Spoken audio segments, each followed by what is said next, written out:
K-Chung is a celebration of the street-level activism, experimental theater, comedy, and performance art, wildly eclectic music, and edge-of-the-world weirdness of the most diverse city on Earth. We're LA's Rebel Radio family, the hub for Southern California conversation and chaos. We do a lot with a little, and we need your help in the form of your hard-earned frog skins. Go to kchungradio.org/donate. Give what you can, and be honest. Resist the onuses of ego and civilization. Give up the grind. We all die in the end, but it doesn't have to be from loneliness. You deserve rapture, inspiration, and decadence. You're entitled to your quest for self-realization. You need to go feral. We'll show you how and how to get away with it. We're the people of the screaming release, pushing back on the prohibition against ecstasy and helping you destroy the ideas that inhibit your pleasure.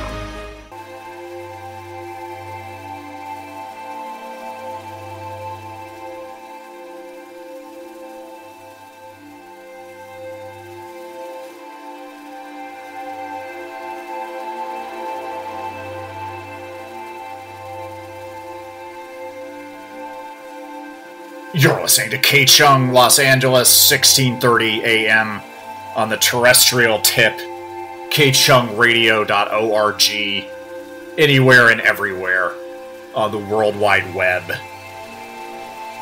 This is normally the time slot for Emerson Dameron's Medicated Minutes, the website for which is medicated-minutes.com. But today, it has been commandeered by the people of the screaming release. And we think it will become apparent why this was necessary. We need to get our heads out of our asses immediately. This is an emergency crisis situation. It could not wait 1 month longer. Ego and civilization make unreasonable demands of us, as shown by the reaction right now to the Adderall shortage. Either the FDA is utterly incompetent, or they're trying to teach us a lesson by making some people really, really suffer and annoying everyone else and compromising their ability to play into the very system that the FDA is very much a part of. It's rich to act shocked that people want more amphetamines when your economic policy, as you've decreed it, is, let's work everybody to death. Yes, they're gonna want speed. Shocking. And if you are going to look down your nose and be condescending about it, you're trying to have it both ways, and both of those ways are terrible. Terence McKenna advised his readers to check out, in a sense. He said, the culture is not your friend, create your own road show. We believe that he was headed in the right direction, but did not go far enough. The people of the screaming release would advocate something more serious and yet more joyous, more free, more fun, more wild and ecstatic. Go feral and get away with it. That's what we believe in. We are pushing back against the prohibition against ecstasy. And we're being honest about it right now because it's time to cut through the static. Honesty is dangerous. 100% honesty will almost certainly get you imprisoned or assassinated. Ecstasy is dangerous too. There's risk inherent in anything worth doing. Ecstasy is not necessarily fun. It can be found in the places where God and the devil are roommates and the soul is seized and shaken. The whole point of the roller coaster ride is the screaming. And if you're on a hell trip, call it by its name. It is not some kind of challenging educational experience. That's hell, and that's agony and sheer terror, and you are really living. So don't miss out on it. Don't deny yourself that experience. Obviously, certain drugs are of great utility when claiming your ecstasy and pursuing the screaming release. Some people get hooked, as defined by when something starts screwing up other parts of your life. And a lot of people do that with all kinds of things. That is a misdirected search for love and rising above and touching something sublime. The good news is, first of all, we got the good drugs here at the Hacienda of the Screaming Release. We got the real uncut dope. And also, although drugs are fun,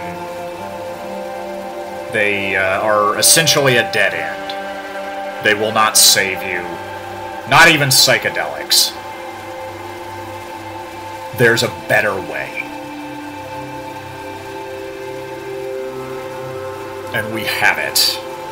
And you can have what we have without the infantilizing sloganeering that you get in 12-step programs, but rather with the exuberant shared effort of getting jacked by pushing back on the prohibition against ecstasy. Your self-realization, pleasure, and decadence are up to you. You must pursue those things on your own. Society has no use for the liberated, extreme individual. Destroy the ideas that inhibit your pleasure. Don't wait for someone to swoop in and remove them. This is war. And sometimes your best strategy might be losing your mind. In many situations, losing your mind is the least of your problems. And driving yourself crazy is the logical next move. Find the other mutant monkeys. There were some evil scientists back in the day when they could get away with stuff like this that made little alterations to the brains of certain monkeys in a monkey social group. And the monkeys had no way of knowing which monkeys had had the alterations and which ones had not, but when they put all the monkeys together, which monkeys do you think socialized with each other? Yes, it was the ones with the altered brains. So find the mutant monkeys like you that are screwed up in the same beautiful way.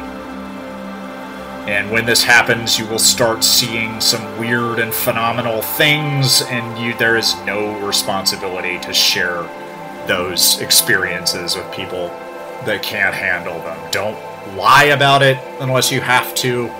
Never initiate violence, ever, including emotional cruelty, unless A, you absolutely have to, and B, you know you're going to win. Your responsibilities are your own quest for self-realization and supporting others who are on their respective quests for self-realization in an atmosphere of mutual respect. And also finding your screaming release. Find your ecstasy. Release the beast. Let the junkyard dog off the chain. If it is dehydrated, get on that.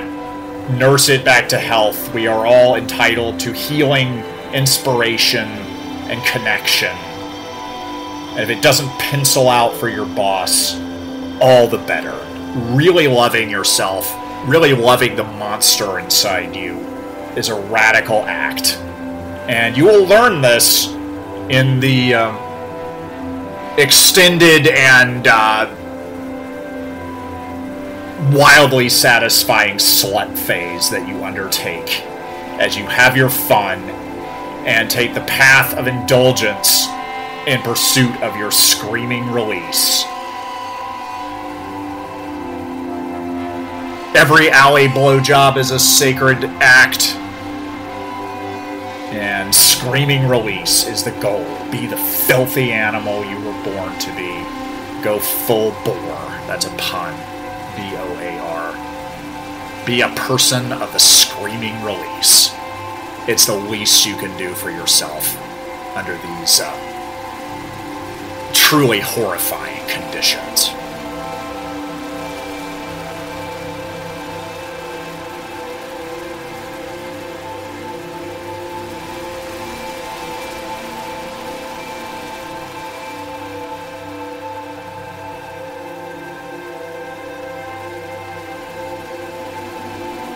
You know, it seems like this person is just not good for you. Like, the two of you together is, like,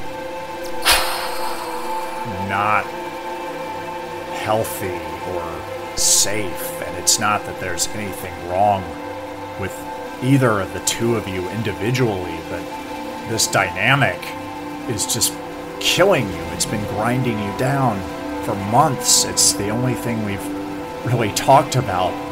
And I think when someone is just not right for you in your life, where you are right now, and doesn't belong in your space, the thing to do is just forget about them. Don't get mad. Don't try to refine or redefine the relationship. Just forget about them. And you can do it. I know it seems hard, but when you think about it, you forget about things all the time. And when you forget about something or someone, what happens? Where does that person go in your mind? Like someone you knew in elementary school when you were 7 years old, or something you wanted, some dream you used to have. Maybe it was fleeting, maybe it just didn't work out, but at some point you just let it go.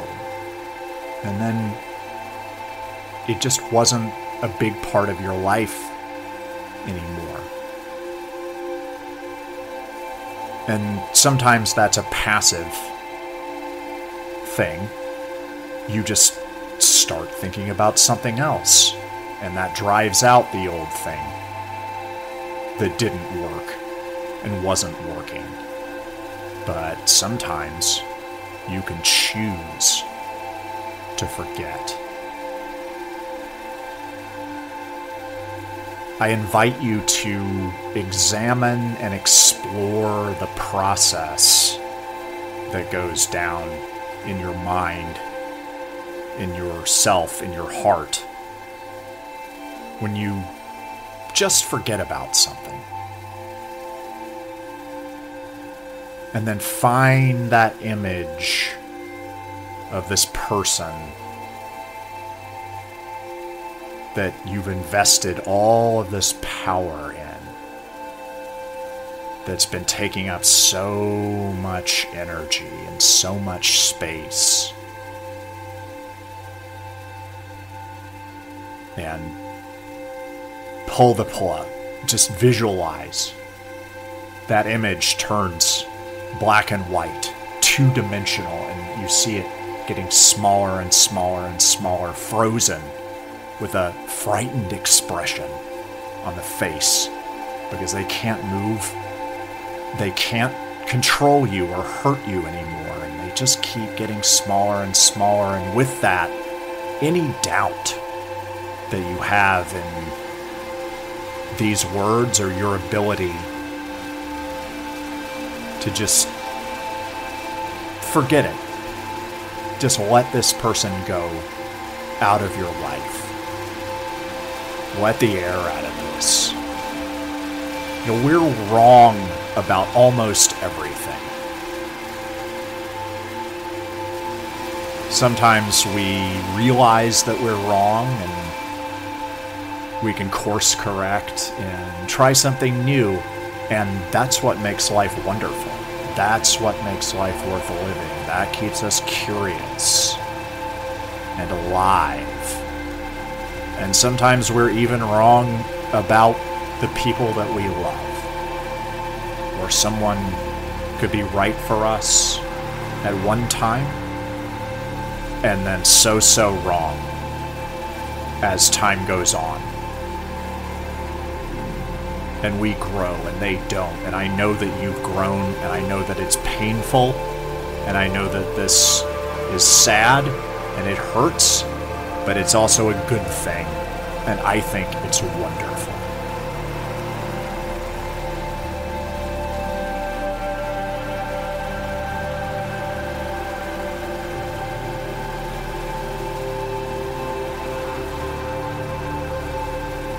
Before we go any further, ask yourself if you're ready for this, and be honest.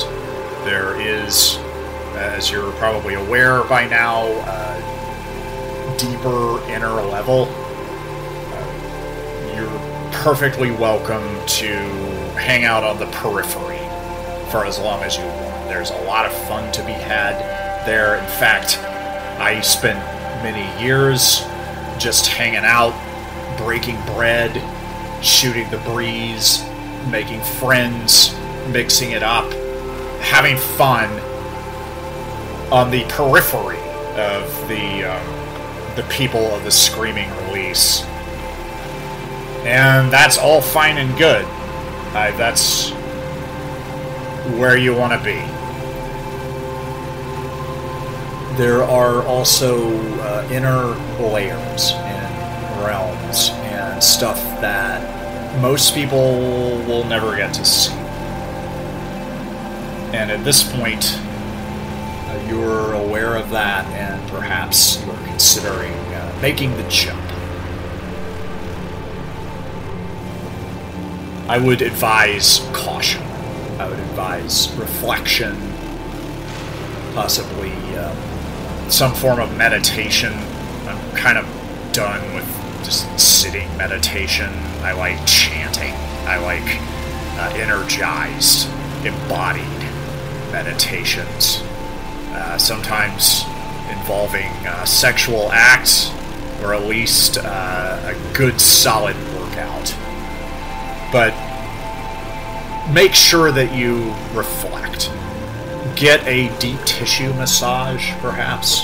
Go for a long run. Pay attention to what your body wants. I know I didn't always tune in well to what my body was trying to tell me. Initially, there was a time early on in my life when my body pretty much always told me no. Like, that was the best that I could get out of my body, was no to everything. Because I was scared all the time, and I didn't know how to draw any comfort or any inspiration that would alleviate that. I felt controlled by forces that I was powerless to push back against. I didn't understand my own realm of control. It was just fight, flight, freeze, or appease all the time. Usually freeze and appease. I did a lot of groveling And that did not feel good, and I just got used to my body always saying no, and I would do things anyway, on a dare, or because of peer pressure, because everyone else was doing it, or to desensitize myself. I wanted to scare myself. I wanted to scare the crap out of myself. I wanted to get strong. I conflated that with going numb. Maybe you got a little bit of that in you. I would say it's possible, if not probable, if not a possibility approaching a certainty, that a lot is getting lost in translation, and it could feel like every sensation, every signal from your body, your heart, means no. If that's the case, then you might want to sit with this for a good while. Really reflect. Really feel into it. Don't feel like you have to rationalize. Be aware of when you're making up a story about it. If you feel like you're falling asleep, notice how it is that you feel sleepy. Notice the details of that experience. And if you feel like yawning, I strongly encourage that. I believe that yawning is the finest form of prayer. The point is, figure out what you want. If you don't know what you want, you are lost in the woods and at the mercy of the people that you're going to attract into your life in that state, and those are not the best people. Even the best people can leave a lot to be desired on a typical day. You gotta trust people to be human, and you've got to trust yourself as the person that knows you best, that you know best, that is into a lot of the same sex stuff that you are, that listens and pays attention, and is the person that is guaranteed to have your back on your quest for self-realization and screaming release, if that relationship is in good standing. And if it's not, you want to get it there. So take all the time that it takes to get that humming. Street legal, seaworthy, off the runway and in the sky, in orbit, exploring space. Get it working and moving, and when it's on, do justice to the genius in your genes and achieve enough screaming release to know what you're really all about, and if entry into the inner realms of the people of the screaming release is for you. And if that turns out to be the case, then let us know.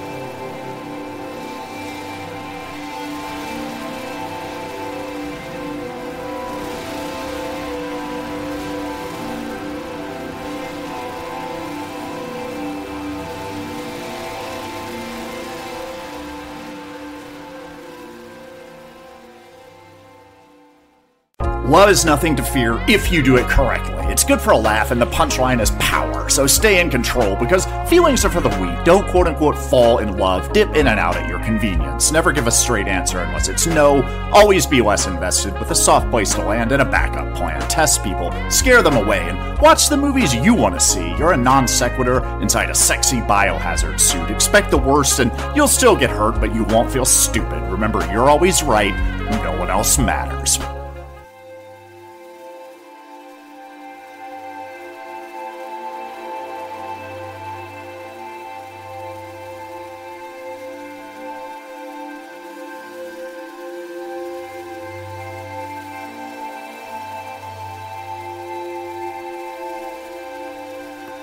Here you are, welcome to the inner circle, the inner sanctum of the people of the Screaming Release.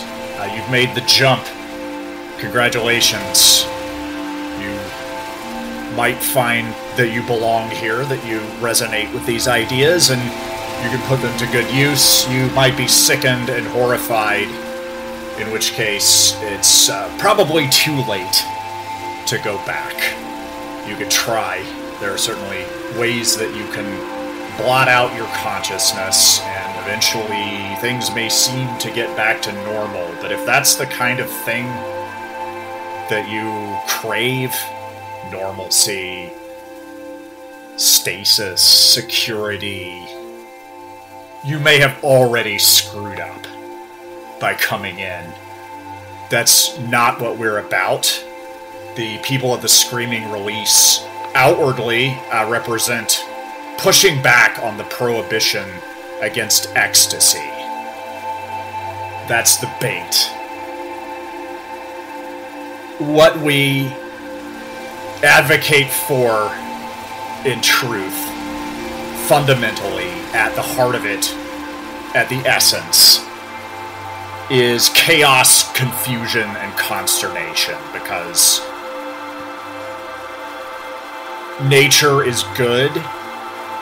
Safety, the false sense of security, prohibitions on freedom, and the imposition of control by people who do not have the intelligence, the sophistication, the understanding to run our lives the way that they think they do, as indicated by the fact that they are trying to run our lives and being blatant about it. We're always rooting for chaos. That's really the only solution. Every force creates counter forces. Every action provokes a reaction, which is why every solution to any problem just causes more problems. Everything is part of the problem. That's the law of the land. That's the basic truth of things. And yes, it's scary. That's how you know you're alive. One thing I probably should have prefaced this with, and something you need to know as a person of the Screaming Release, is you do not have to say things straight out. You do not have to share your true beliefs. First of all, nobody cares. It doesn't matter what you believe in your heart of hearts. People will draw conclusions about you based on how you make them feel and how you affect their lives. Nobody cares what you really think, and you really have nothing to gain by sharing it in most situations, because you don't want philosophical intimacy with most people. And most people do not want philosophical intimacy with you. They don't care what you think. What most people want is to be controlled and infantilized. People pay medical specialists hundreds of dollars an hour to treat them like children. Anything that smacks of childhood regression is forever and always in high demand and goes for a premium price. So people want to be controlled, and they will show you how to control them if you're paying attention. If you haven't noticed how badly people want to be controlled, tune into that. That's the first thing you want to do. Improve your radar and your ability to notice the ways in which people are begging to be subjugated and offering you the resources to do it. People are bad at being animals. We're probably the only animal that's not thoroughly competent and doing the best that it possibly can, which is how we've created the conditions for our own annihilation.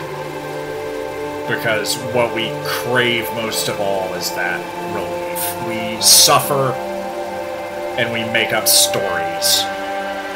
And most people spend most of their time craving and seeking out oblivion. Because the human condition is a nightmare. There's no way out. It does not get better. It gets worse the further in you go.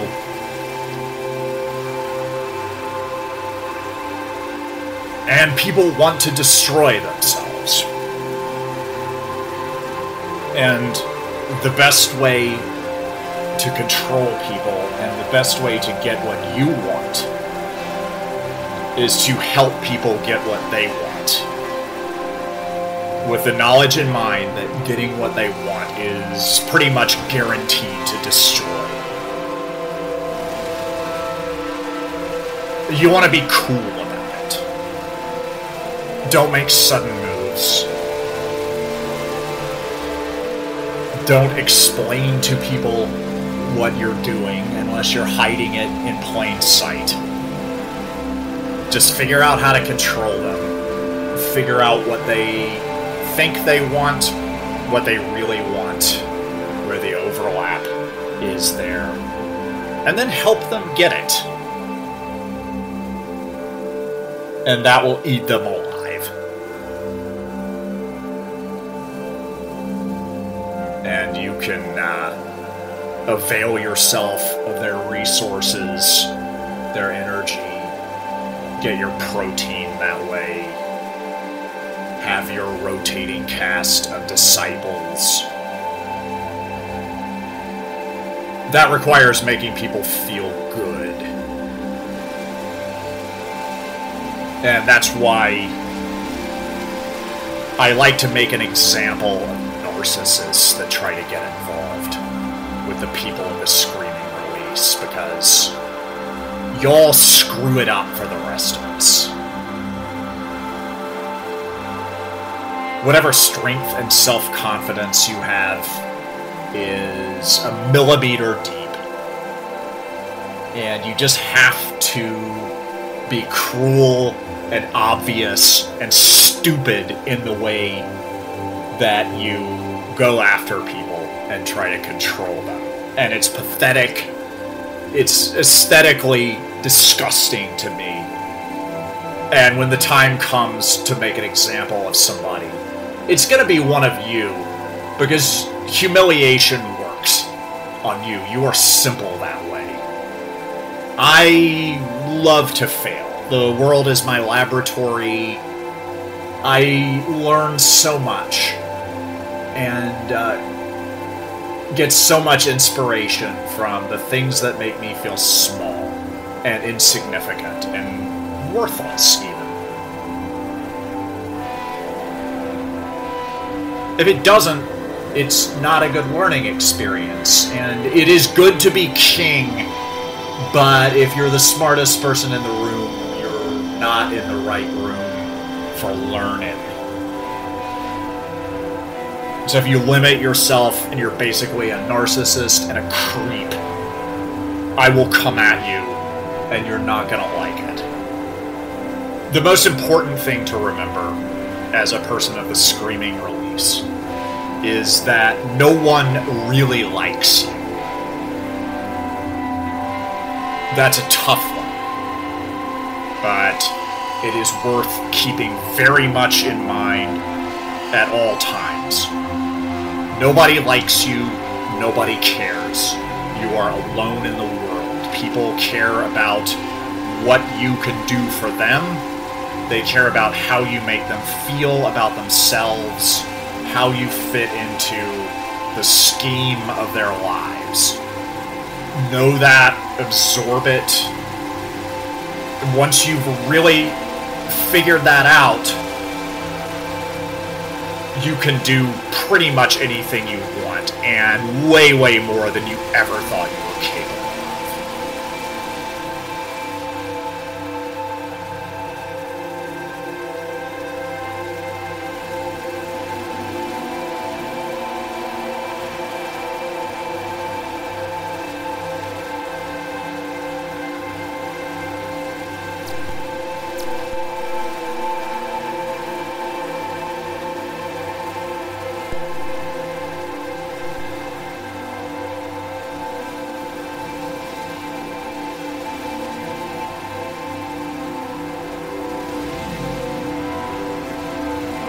Once you've sussed out the reality that nature is good, people are self-interested and not good at it, they're basically incompetent cowards, and no one really likes you, the next thing that you need to know and integrate and internalize and live by and dream about is that no one is innocent. No one is anywhere close.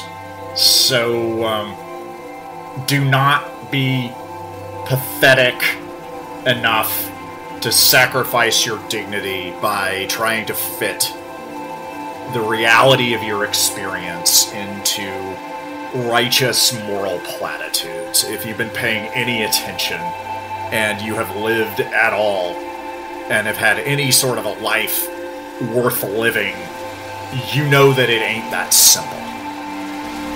And you know what people are capable of, mostly on the low end. And you know that no one is innocent, and if there was such a thing as justice, and there was the possibility of its implementation, every single person alive would be crushed. And no one really wants that.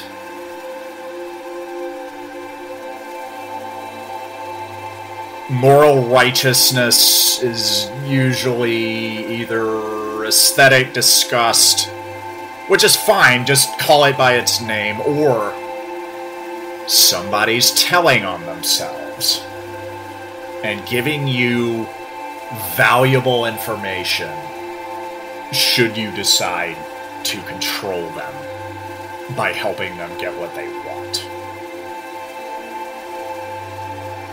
You can rely on people to be human, to be true to human nature, to look out for themselves first, last, and always, to suffer and tell stories, and be bad at most of the things that they do, and be wrapped up in their egos enough that it makes it very hard to learn new things. They get very stuck on erroneous conclusions that they drew in early childhood. You can rely on people to be straight garbage until further notice, and that is a powerful thing to recognize. It's something to always keep in mind. And it's something to apply to yourself, perhaps most of all. It is important to know your own strengths. If you are willing to choose gazing into the abyss over distracting yourself and lying to yourself, that is a strength. Kudos. Mazel tov. You are on your way. But you also have to acknowledge your weaknesses. That could be the basic vices, gambling, drugs, this, that, and the other thing. Overwork, quite popular right now. Whatever it is that you do as a form of self-destruction. Another one that you see a lot of is self-sacrifice, the addiction to martyrdom. People love to play that game because people hate to be in control. They want to play follow the leader. They want someone else to make their decisions. They want to be infantilized, and that makes it easy. So, do people the favor of letting them self-sacrifice on your behalf if that is something that they want. Just watch your back, because nobody really likes martyrs for good reason. You can't trust them. They can't even handle their own business. Know your own weaknesses. If you have tendencies toward self-sabotage, self-pity, self-limitation, just know that. Most people do. It is common. It is picked up early on. It is an adaptation strategy for some people that are in unfortunate environments where it can feel like someone's mood swings have the sway of natural disasters, or they're trying to make sense out of chaos, and being foolish children, they think that that's possible, and they try to spot patterns, because that's what our brains do. We're telling ourselves stories and rationalizing our simple-minded, self-interested beliefs. That's a weakness. Acknowledge it. See what you can do with it. It's all graced. It's all of value. Figure out where you are in the hierarchy, because you're on there. You're in there somewhere. Figure out where you are relative to whoever you happen to be dealing with, and proceed accordingly. Power in one situation does not work like power in another situation. Understand status, social dynamics, set and setting, adapt. If you just try to strong-arm everyone you run into, that's a short ride. Know what sorts of people you prefer to control. What kind of suckers whet your appetite. Because occasionally you can find the particularly weak-minded people, religious true believers, your dead-enders, hardcore suckers, very easy to manipulate, just begging for it, want to be constantly reassured that someone else is running their lives. Those people are snacks. They're the Slim Jims of the human race. Not very nutritious. You don't want an army full of those people. Manipulate people that you have a little bit of respect and affection for. Keeps things sexy. Know what sorts of people you have that kind of affinity for. It's probably reciprocal on some level. Once you control people, they will expect miracles. The good news is that there are miracles happening everywhere all the time. Miracles are the most mundane thing that I can think of offhand. So, spot mundane miracles, synchronicities, little mysteries of life, and take credit for them. Put your name on it. put your spin on it, make it yours. That should be good enough for most of your downline. Your colleagues in the People of the Screaming Release will, of course, know what you're up to, and I recommend staying on the level in our meetings. They're infrequent. There's a lot going on our Discord. That's fun. There's some hilarious inside jokes on the inner circle of the Screaming Release Discord that we've been running into the ground for months and months and months. If you have not joined the Discord yet, get on that. Show a sense of joy and good spirit, no matter what you're doing. Even when you are being cruel. In fact, that's when it's the most important. I am a sadist, but I'm a sadist with a heart of gold, and it means the world when I get to be mean to someone. And if someone invites that, I love that, and I have some gratitude. I am human after all. Be of good spirit, but don't say things straight out. You don't have to share everything. You don't have to tell everyone everything that you think, especially about yourself. Shut up once in a while.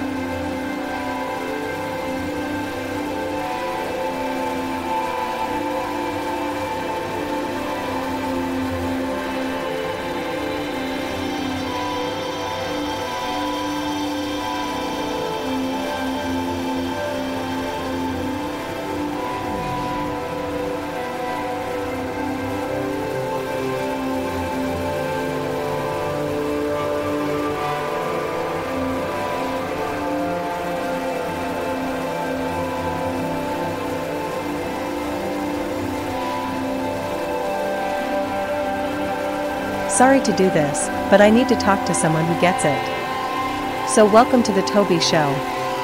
There's this girl who broke my heart. It stayed broken for a week. Then we got back together. She's chubby, but in a hot way. Like a chubby version of me. Compared to me, everyone is chubby. Thank you, cigarettes and cocaine. Also tan. Everyone is tan compared to me. Anyway, Jimmy hooked up with her. He wanted to do a threesome. We ended up kicking him out of bed and kept going until the sun came up. So much cocaine. It was rad. Then we started hooking up, just the two of us, and didn't tell Jimmy. I told him she disappeared. Then he saw us having drinks together, and I told him she just got back in town and we were catching up. Whatever. Who cares? Anyway, I don't really want to get into it, but she's got issues. Major ones. Danger to herself and others. She can threaten herself all she wants. I'm over it. From now on, I only care about me. Our sex is still amazing, of course. I'm trying to figure out how to dump her without her flipping out. But when she's gone, I think I'm gonna be into girls for now. Or maybe from now on. Girls are hotter. And they're better people. That doesn't take much. Like you. You're the best, and you're a girl. So cool and funny.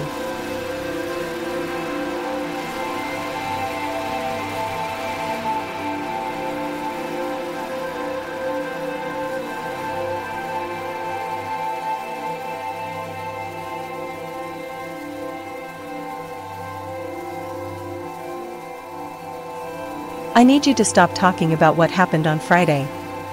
Jimmy doesn't know about it. Sarah and Val don't either. It's just you and me and them. They all think I'm being good, and I want to keep it that way. Everyone thinks I'm behaving now, and I don't want anyone to know I spent the night at their hotel or that I met the boys before you did. I need total discretion. I'm sorry, but I think you understand. Oh. Okay. So the story is I've been with Scotty for a while now? I wanna get our stories straight. Well, no, you're right. But let's get creative for a second. Maybe your friend got you into the event and you had a +1, which is where I come in. You just wanted a cute, cool girl for backup. I told Jimmy I crashed on your couch. He's stupid. And who cares, really? I'm so over it. But just so you know, this is on lockdown. I've told 6 different versions of this story. That's it. I'm covering my ass here. You know. As one does. Yeah, I won't tell anyone. I got your back. Total lockdown for sure. By the way, have you heard from Grenadine? Well, I want coke. That costs money. Which comes from work. I also kind of want to work. It's weird. Horny, I guess. So, yeah, maybe she's taking the day off? I don't know. I'm getting pissy about it. I was going down on my ex last night. It's a long story.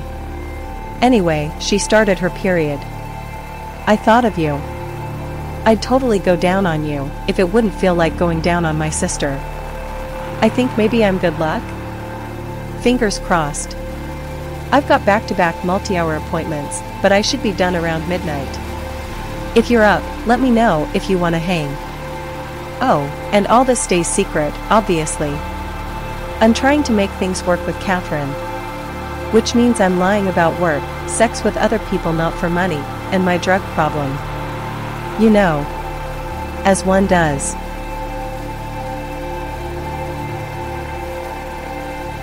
You know, a lot of people have asked me, are you a satanic Buddhist? And I mentioned, I believe, that I am with the people of the Screaming Release. You know this. I make no secret of it. I also have nothing against the First Church of the Satanic Buddha or Satanic Buddhism as a thing. I agree and resonate with a lot of the ideas. There's a lot of overlap. We believe some of the same things. I am particularly interested in the satanic part of it. The Buddhist stuff is kind of depressing. Life is suffering, and you suffer for lifetime after lifetime, and then maybe you get enlightened, but probably not. But the only way to get enlightened is to just purge all the fun out of your life. Yeah, I don't know about that. But I've always been curious about Satan, the beast. I was a metalhead growing up, and I've done a little research into how Satan got started. I don't think Satan is a real creature or entity that actually exists, but I think Satan is a potent symbol and an interesting fictional character. A lot of fictional characters are more interesting than a lot of the real people I know. Maybe I need to hang out with more interesting people, but anyway, I think it's fair to say that Satan is more interesting than anybody I know, perhaps with one or two exceptions, but definitely in the conversation for the most interesting character, the most interesting idea to have ever been conceived. And Satan featured in Revelations, and I've read Revelations. I read the whole Bible back to back when I wondered if I was a Christian, and I am definitely not. I know that now after reading the Bible back to back. It has that effect if you're trying to take it seriously. But Satan is in Revelations, which is the most awesome book of the Bible. Whoever wrote that was real high and wigging out. And the origins of Satan are really interesting. Lucifer is translated from the Hebrew word Hallel, which means light and brightness as a quality of light. And Satan got started as an angel, right next to God. He was God's right-hand angel. And then was defrocked and condemned and drummed out for kind of weird, ambiguous reasons. He thought that perhaps he could outshine the master. It's not clear what he actually did. There are different versions of the story, but it was mostly just for having the thought that maybe he's more godlike than God. Maybe God is full of it. What happens if we just don't take God seriously? If we turn it into a joke? Try it. See what happens. That's what happened, and that's what got Lucifer cast out. And I think about that a lot, because I don't see what's wrong with that. I don't see how levity and humor and taking things lightly and having fun is a problem, and I especially don't see how an omniscient, omnipotent, benevolent God has that kind of insecurity. Like, don't even think about outshining the master. You would think God would welcome a challenge. I mean, he's going to win every time if the hype is to be believed. Maybe God is hiding something, or just really insecure in this kind of pathetic way, like a narcissism, you might call it. And should Lucifer, who it's important to have people who push your buttons and call you out and even bust on you sometimes. Like, I think it's an important part of friendship. It's honesty and openness. And yeah, I mean, people, especially, people that are like this, the elite, will compete in a friendly way. They challenge each other. That makes us stronger and smarter and more able to deal with challenges when they come from people who do not have our best interests at heart, are not on our side. I don't think the punishment fit the crime. I don't even know that there was a crime. This has been a special sponcon edition of Emerson Dameron's Medicated Minutes, commandeered by the people of the Screaming Release. The music has been by Omu Sounds. I'm Emerson Dameron. I am the man behind the dream, the producer, director, writer, host, on-air talent, and almost everything else on Emerson Dameron's Medicated Minutes. The website where you can hear old episodes is medicated-minutes.com. You can subscribe, leave a 5-star review on Apple Podcasts or wherever you get your podcasts. That will expose more people to the show, which will make the world a brighter place. Thank you to the people of the Screaming Release for providing the content for this show and giving me some much needed time off from being Emerson Dameron and being your dancing monkey who bleeds for your entertainment. Normally I'm happy to do that because I like you and I want you to be entertained. Your amusement is the most important thing in the world to me. I care very little about anything else. But sometimes I need a break. So thank you to the people of the Screaming Release for giving me that opportunity. And thank you to K-Chung, Los Angeles, the station of which this show is a production, 16:30 a.m. on the ground, and in the air, and at kchungradio.org on the internet, worldwide.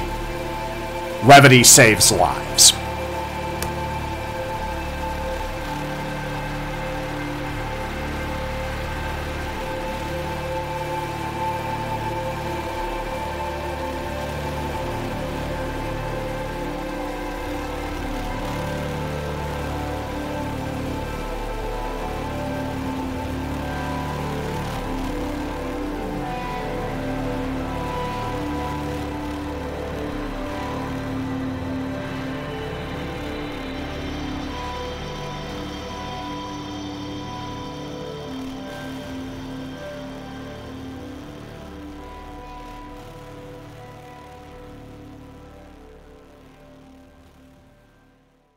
He's a present, patient, and passionate lover, and a voracious listener, discerning the ways to degrade you that'll make you feel great about yourself. His dry wit brings levity to those and the other indignities of life. He knows when things are too serious to take seriously. He hits the spot, but won't blow up your spot. Hook up with Emerson Dameron this week and make memories you'll never tell your subsequent partners about. With Emerson Dameron, fun comes first, and so do you.